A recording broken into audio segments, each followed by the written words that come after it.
Salut les rêveurs et les rêveuses, bienvenue sur ma chaîne consacrée aux rêves et à leur interprétation. Je suis Marianne Schertenleib, onirologue, et je vais vous parler aujourd'hui du froid dans les rêves. On est au mois de janvier, on se caille, et ça m'a donné envie de choisir des symboles comme la neige et l'eau glacée. Donc c'est le titre du rêve que je vais vous partager aujourd'hui, que j'ai intitulé « Dans la neige et l'eau glacée ». C'est l'un de mes propres rêves qui date d'il y a quelques années. Voici le rêve.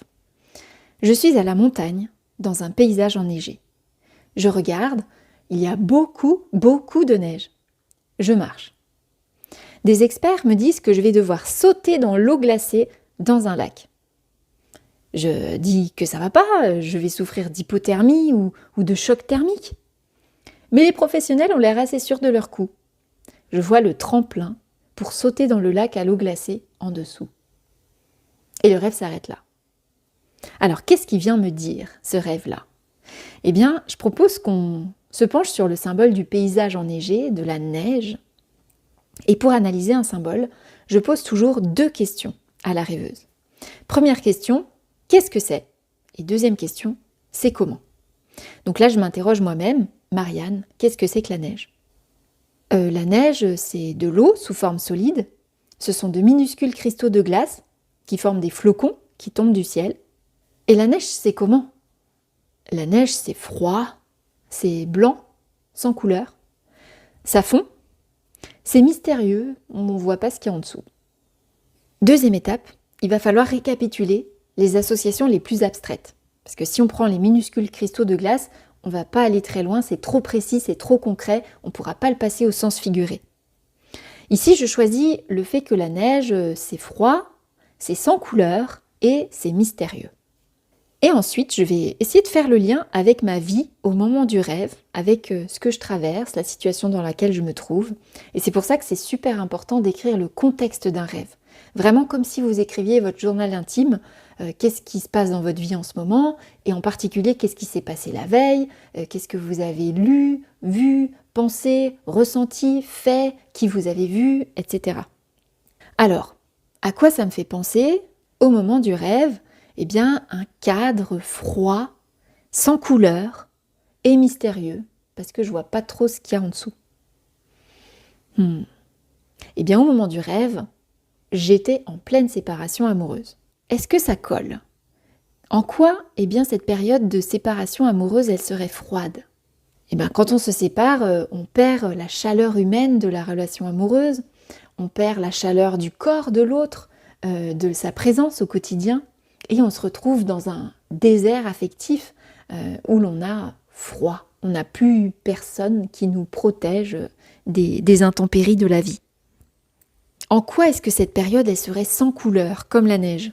Une période de séparation, c'est une période de deuil, une période où du coup, tout a l'air un peu affadi par la tristesse.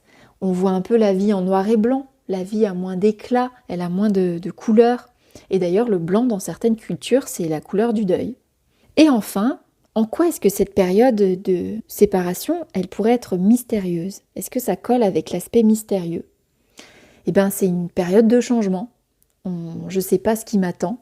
Je sais ce que je quitte, mais je ne sais pas ce que je vais trouver dans cette phase de célibat, ce qui va se passer, comment je vais le vivre, comment je vais me relever de cette période difficile.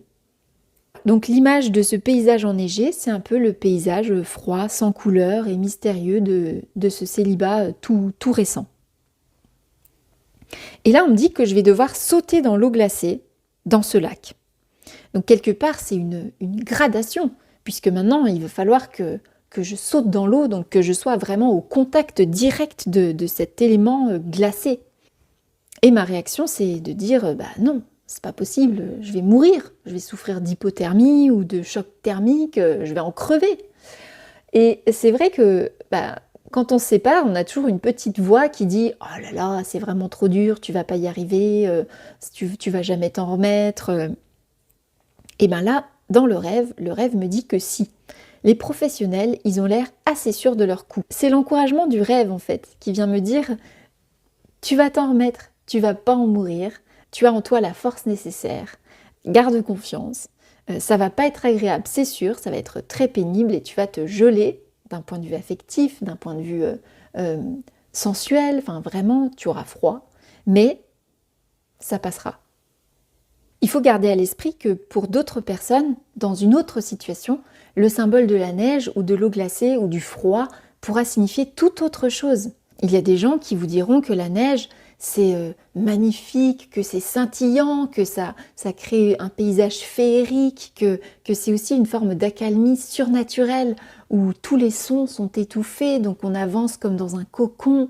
Il peut y avoir des visions totalement différentes de la neige. Et si je travaillais le symbole de la neige avec une personne qui a une vision aussi positive de la neige, bah forcément ça voudra dire autre chose pour elle. Et peut-être que ça fera référence au fait que dans sa vie, elle traverse une période d'accalmie surnaturelle ou que quelque chose est venu transfigurer son quotidien. Voilà, ça peut être totalement différent. Et c'est pour ça que je vous invite à bien vous poser les questions pour récolter vos propres associations au sujet de vos symboles. J'espère que cette vidéo vous y aura aidé et je vous souhaite de très beaux rêves. À bientôt!